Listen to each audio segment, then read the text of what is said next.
नमस्कार दोस्तों, एलडी बाबा क्लासेज में आपका स्वागत है।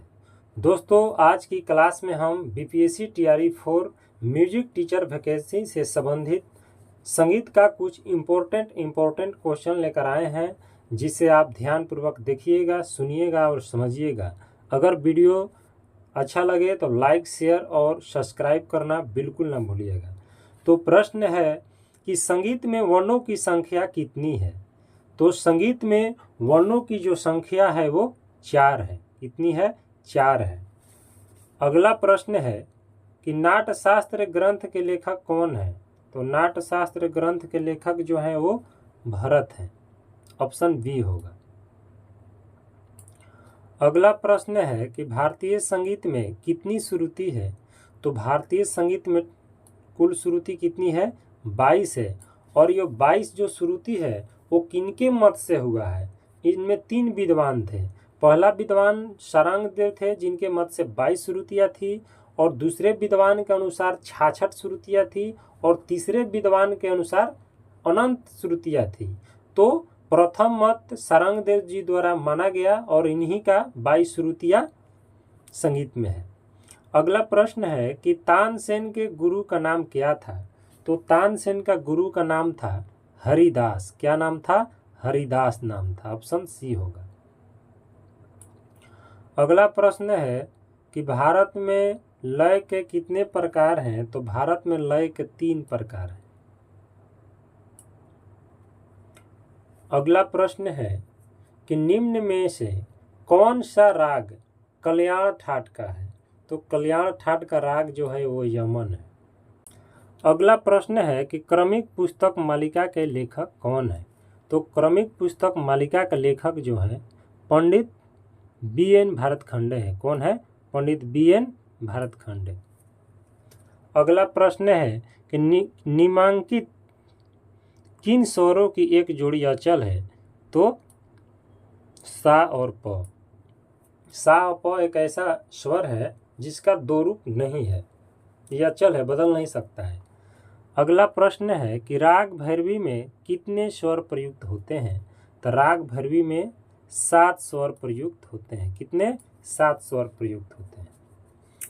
अगला प्रश्न है कि निम्न में से कौन सी गायन शैली चौताल में निबद्ध होती है?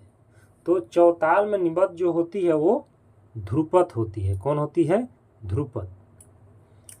अगला प्रश्न है कि ताल में सम किस मात्रा पर आता है? तो ताल में सम 1 मात्रा पर आता है।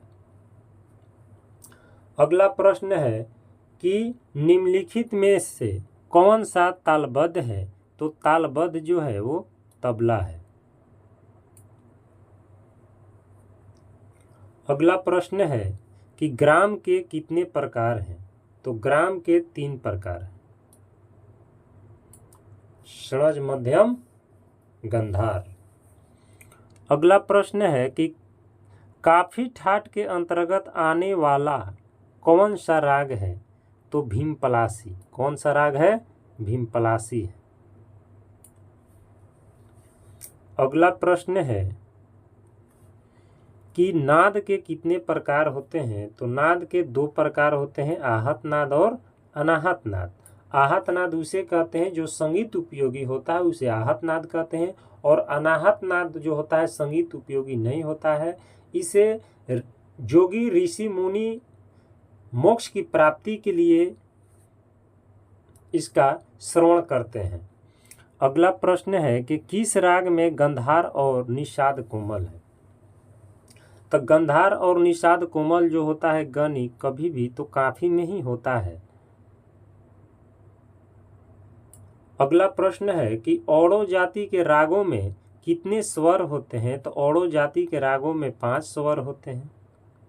और साड़ों में कितने होते हैं? साड़ों में 6 होते हैं। और संपूर्ण में कितने होते हैं? तो संपूर्ण में 7 होते हैं। तो इसका करेक्ट आंसर जो होगा वो होगा, ये होगा, 5 होगा। अगला प्रश्न है कि निम्नलिखित में से कौन सा राग बिलावल ठाट का है? तो निम्नलिखित में से बिलावल ठाट का यही राग बिहाग है। अगला प्रश्न है कि एक ताल में कितनी तालियां होती है? तो एक ताल में 4 तालियां होती है। अगला प्रश्न है कि क्रमबद्ध 7 स्वरों के समूह को क्या कहते हैं? तो क्रमबद्ध 7 स्वरों के समूह को सरगम कहते हैं। अगला प्रश्न है कि त्रिताल में कितनी मात्राएं होती है? तो त्रिताल में 16 मात्राएं होती है। कितनी होती है? 16 मात्राएं होती है।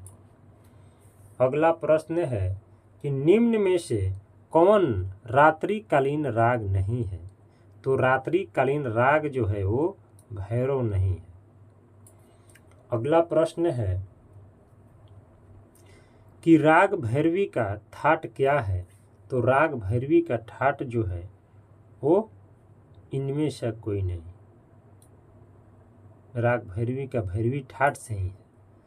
अगला प्रश्न है कि ताल कहारवा में कितने विभाग होते हैं? तो ताल कहारवा में 2 ही विभाग होते हैं।